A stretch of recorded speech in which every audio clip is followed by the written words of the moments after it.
नमस्कार शांति हो, कैसे हैं आप लोग। आशा करती हूँ आप लोग बहुत बढ़िया होंगे। तो दोस्तों आज मैंने बहुत दिनों बाद फिर से आप लोग के बीच आ चुकी हूँ। 70 बीपीएससी के लिए मैंने हिस्ट्री का क्लास लेकर आई हूँ, वो भी है गौतम बुद्ध के बारे में। ठीक है, तो चलिए हम जानते हैं गौतम बुद्ध के बारे में। गौतम बुद्ध कौन थे, क्या उनके बारे में डिटेल से जानते हैं। आइए हम समझते हैं।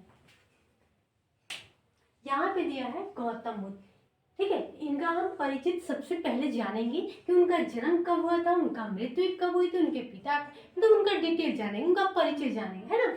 तो उनका जन्म जो हुआ था वो 563 ईसा पूर्व में हुआ था। कहाँ हुआ था, तो मुंबई में कपिल वस्तु में। ठीक है, कपिल वस्तु के पास। ठीक है, उनकी मृत्यु कहाँ हुई थी, कब हुई थी, तो 483 ईस्वी में हुई थी। कब कब हुई थी, तो उनकी मृत्यु जो हुई थी 483 ईस्वी में हुई थी, है ना।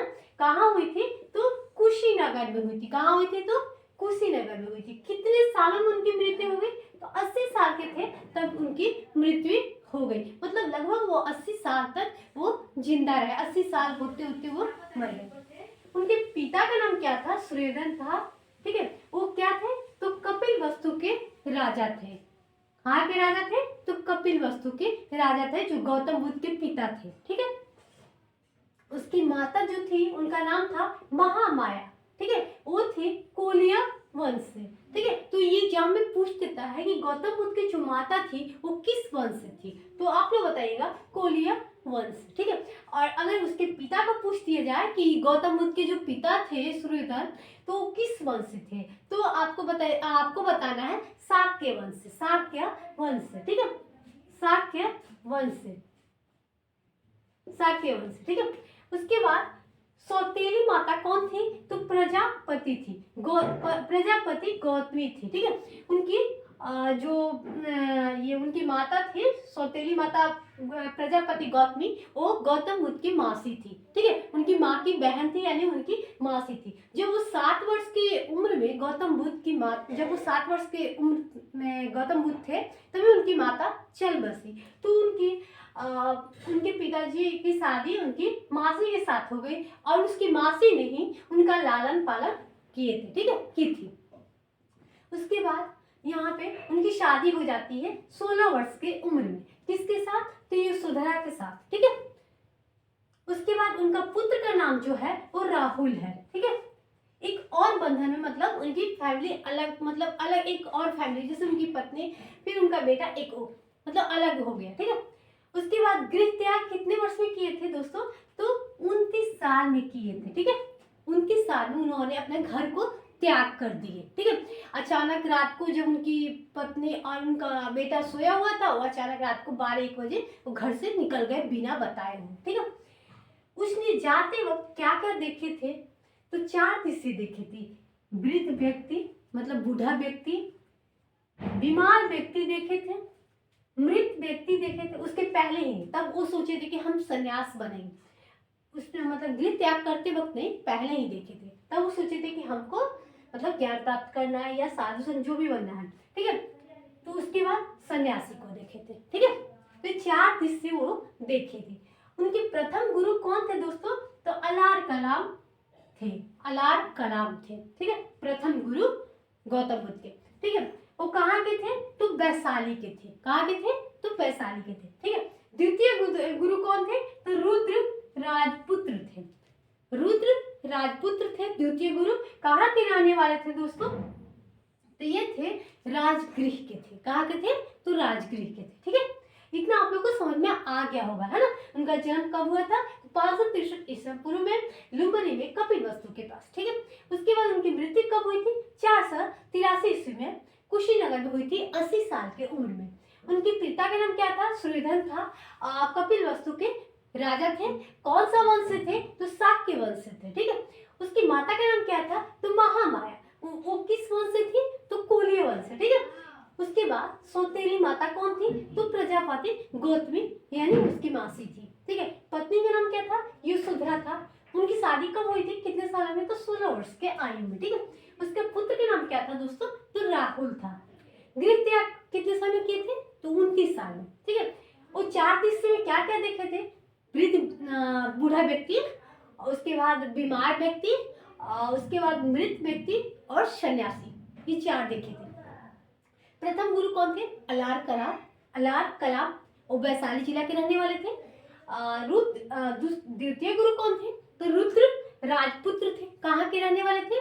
तो ये रहने वाले थे आपका राजगृह का। ठीक है, आगे बढ़ते हैं। ज्ञान की प्राप्ति कहाँ हुआ था? तो बोध गया में पीपल के पेड़ के नीचे हुआ था, निरंजना नदी के किनारे। ठीक है, कितने वर्ष के बाद?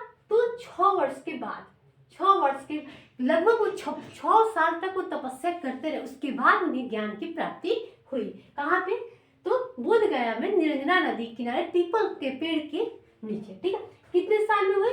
तो 35 साल के उम्र। ठीक है, उनके प्रिय शिष्य कौन थे? तो आनंद थे। कौन थे? तो आनंद थे। ठीक है, प्रथम वो उपदेश कहाँ दिए थे दोस्तों? तो सारनाथ में दिए थे। कहाँ दिए थे? तो सारनाथ में। ठीक है, उनका जन्म का प्रतीक क्या है? तो कमल और सांड।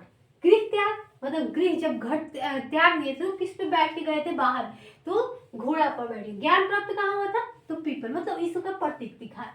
पूछ सकता है कि जन्म का प्रतीक क्या था, मतलब गौतम बुद्ध के जन्म का प्रतीक क्या था? तो कमल और सांड।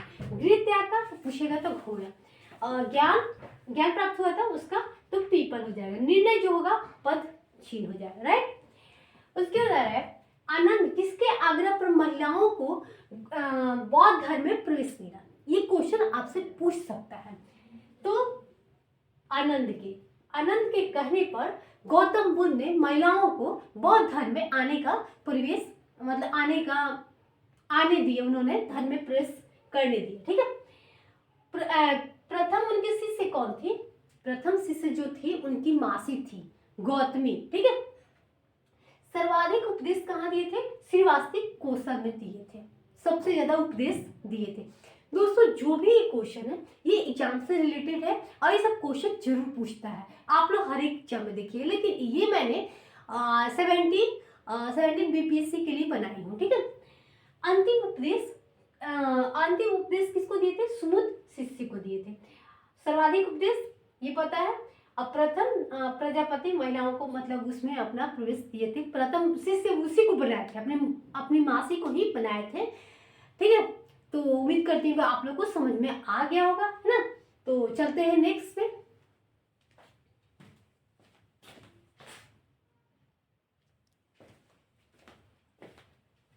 अब हम चलते हैं नेक्स्ट पार्ट पे, देखते हैं। ये है गौतम बुद्ध, है ना। 4 आर्य सत्य क्या है इसको हम जानते हैं। पहला क्या था? दुख, है ना। दूसरा क्या था? दुख समुदाय, दुख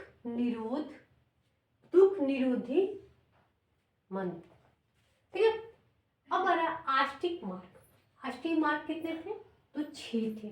ठीक है, सदैव दृष्टि, सम्यक संकल्प, सम्यक वाक, सम्यक कर्म, सम्यक आजीव, सम्यक समाधि। 6 थे, याद रखिएगा दोस्तों। आष्टिक मार्ग जो थे वो 6 थे। ठीक है, उसके बाद हम चलते हैं गौतम बुद्ध के त्रिरत्न क्या क्या था? बुद्ध, धम्म, संघ, धर्म का परम लक्ष्य निर्माण की प्राप्ति। ठीक है, उसके बाद हम जानते हैं महायान हीनयान क्या था। ठीक है, गौतम बुद्ध को, मतलब जो था धर्म, उसको 2 भागों में बांट दिया गया। एक जो था वो गौतम बुद्ध के, मतलब जितना भी था उसका विरोधी पार्टी था, और एक जो था वो सपोर्ट था। ठीक है, मतलब सपोर्ट करता था, उन्हें बहुत सम्मान देता, उन्हें बहुत इज्जत देता। एक जो था वो क्या करता था? उन्हें कोई वैल्यू नहीं देता था, उनका विरोध करता था, है ना। महायान क्या है इसको हम जानते हैं। ये क्या था? रूढ़िवादी परिवर्तन विरोधी, मतलब जो गौतम बुद्ध थे उनके विरोधी थे। कौन थे? महायान। ठीक है, महापुरुष मानते थे उनको, गौतम बुद्ध को। महायान जो थे वो गौतम बुद्ध को महापुरुष मानते थे, लेकिन भगवान नहीं मानते थे, लेकिन देवता नहीं, वो लोग देवता नहीं मानते थे गौतम बुद्ध को। ठीक है, मूर्ति पूजा विरोधी, वो मूर्ति का जो पूजा होता था उसका भी वो लोग विरोध करते थे, वो लोग पूजा नहीं करते थे, उसका बहुत विरोध करते थे, महायान जो होते थे। ठीक है, ये सबसे ज्यादा कहाँ होता था दोस्तों? तो श्रीलंका, भारत, बर्मा, थाईलैंड आदि में सबसे ज्यादा महायान लोग ऐसा करते थे। देवता में विश्वास नहीं रखते थे, पूजा नहीं करते थे, विरोध करते थे। गौतम बुद्ध को भले महापुरुष मानते थे, लेकिन कभी उन्हें भगवान का दर्जा नहीं दिए थे और ना ही वो लोग विश्वास करते थे। लेकिन एक हीनयान क्या है दोस्तों, आइए समझते हैं। बुद्ध को एक देवता का अवतार माना गया है। क्या माना गया है? देवता का अवतार माना गया है। मानते थे लोग हीनयान, ठीक है। बुद्ध को क्या मानते थे? भगवान मानते थे लोग। मूर्ति पूजा में वो लोग विश्वास करते थे। वो लोग जो भी भगवान की मूर्ति जी रखते थे या भगवान जी के जो आस्था होती थी उन्हें बहुत विश्वास करते थे और वो लोग पूजा भी करते थे, ठीक है। मूल्य आदर्श बोधि, तो मतलब जो भी मूल्यवान चीज उसका क्या करते थे लोग, वो लोग मतलब बहुत वैल्यू देता था लोग, बहुत सम्मान देता था लोग। अब मतलब भगवान लोग की पूजा भी करता था लोग। चाहे गौतम बुद्ध, उन्हें भी भगवान का दर्जा देता था। ये सब जगह कहाँ होता था? भारत, चीन, जापान, तिब्बत। मतलब हीनयान सबसे ज्यादा भारत, चीन, जापान, तिब्बत में लोग थे ऐसे, जो क्या करते थे? भगवान में विश्वास करते थे, मूर्ति पूजा करते थे, है ना। और हीनयान जो लोग थे वो श्रीलंका में, भारत में, बर्मा, थाईलैंड आदि में मतलब इतने लोग रहते थे, ठीक है। जो क्या करते थे? गौतम बुद्ध को विरोध करते थे, है ना, कि गौतम बुद्ध को महापुरुष मानते थे लेकिन उन्हें देवता कभी नहीं मानते थे। उसके बाद लोग पूजा भी नहीं करते थे। तो चलिए नेक्स्ट पार्ट पे हम चलते हैं, आपका टाइम वेस्ट नहीं करते हैं।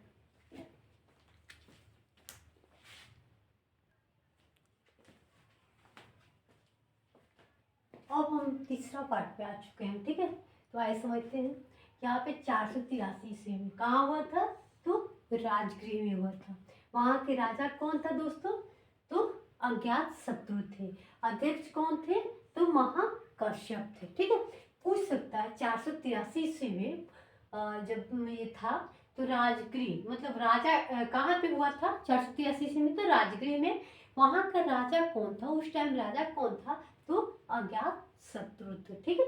अब पूछ रहा है 383 ईस्वी में कहाँ हुआ था? तो वैशाली में हुआ था। उस समय के राजा कौन थे? तो काला शोक थे। अध्यक्षता किसने किया था? तो सवा कामी किए थे, ठीक है। बौद्ध धर्म का पहला विभाजन महासंघीय एवं भेरावादी के रूप में हुआ था। कब हुआ था? तो 383 ईस्वी के समय, ठीक है। तीसरा आ रहा है कि 247 में कहाँ हुआ था?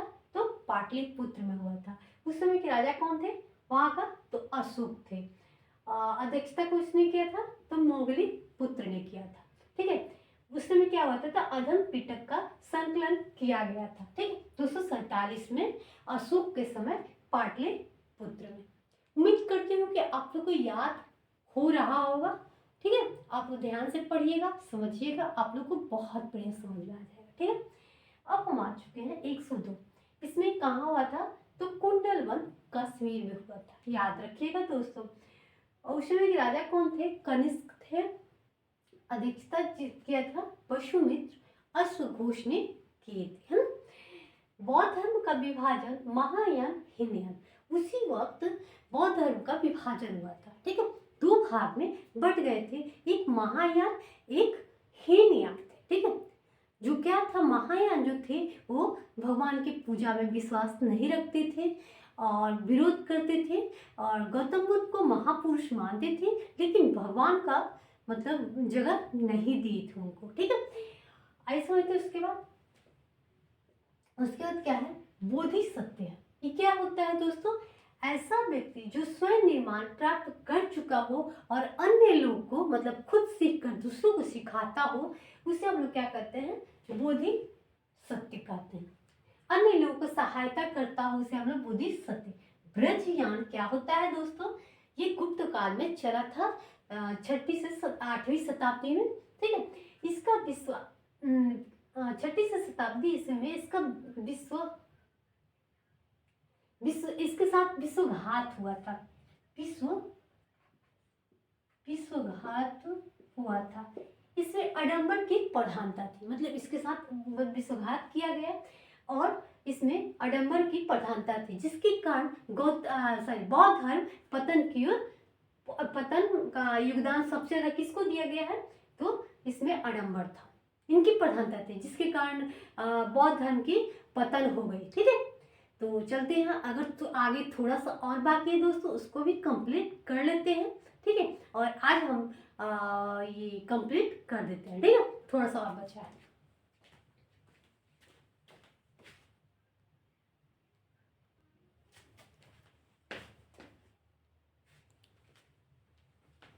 दोस्तों थोड़ा सा और बचा है, आप लोग पूरा वीडियो देखिएगा।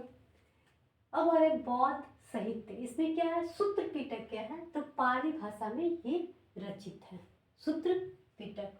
अब हमारे विनय पिटक, ये क्या है, संघों के नियमों का संग्रह है विनय पिटक में। ठीक है, उसके बाद है अभिधामिक धम्म पिटक, अभिधम्म पिटक, ये क्या है, बुद्ध का दार्शनिक विचार है इसमें, अभिधम्म पिटक में। ठीक है, उसके बाद है जातक कथा, जातक कथा में क्या है, तो बुद्ध के पुनर्जन्म की कथा है। पुनर्जन्म जानते हैं क्या होता है, ये होता है पुनर्जन्म, जो होता है लोग कहता है ना कि मेरा दोबारा जन्म हुआ है, पहले जन्म जब जन्म हुआ था मैं क्या कर रहा था, कैसे था, कि कौन मेरा दोस्त था, कौन मेरा रिश्तेदार था, सब उसको याद रहता है तो कहता है ना, तो वही होता है पुनर्जन्म। ठीक है, और उसके बाद है बुद्ध चरित्र, ये कौन लिखा है, तो सौदानंद, सौदानंद की सदानंद होगा, सौदानंद, आप लोग कमेंट करके बताइएगा इसको। ठीक है, यहाँ पे क्या होगा, सारिपुत्र अश्वघोष की, सारिपुत्र जो है वो अश्वघोष की रचना की है। ठीक है, मिलिपंथ कौन लिखा है, तो नागसेन लिखे हैं। ठीक है, तो ये रहा आज का आपका गौतम बुद्ध का क्लास। आप लोग बताइएगा कि आप लोग को हमारा ये क्लास कैसा लगता है ना। अच्छा लगे तो आप लोग लाइक कीजिएगा और कमेंट करके बताइएगा दोस्तों कि आप लोग का हमारा क्लास कैसा लगता है ना। आप लोग के एक लाइक से मुझे बहुत खुशी होती है और एक कमेंट से मुझे प्रोत्साहित होती है ना। तो फिर मिलते हैं नेक्स्ट क्लास में, है ना। इसके बाद मैं जैन धर्म लेकर आऊँगी और एक एक पार्ट मैं कराऊंगी, एग्जाम तक मैं टोटल पार्ट को करा दूंगी, है ना। तो फिर मिलते हैं नेक्स्ट क्लास में। बाय दोस्तों, अभी रात के 11 बज रहे हैं, तो दोस्तों आप लोग के लिए बहुत मेहनत कर रहे हैं, तो आप लोग हमारा सपोर्ट जरूर कीजिए। ठीक है, तो फिर मिलते हैं नेक्स्ट क्लास में। बाय दोस्तों।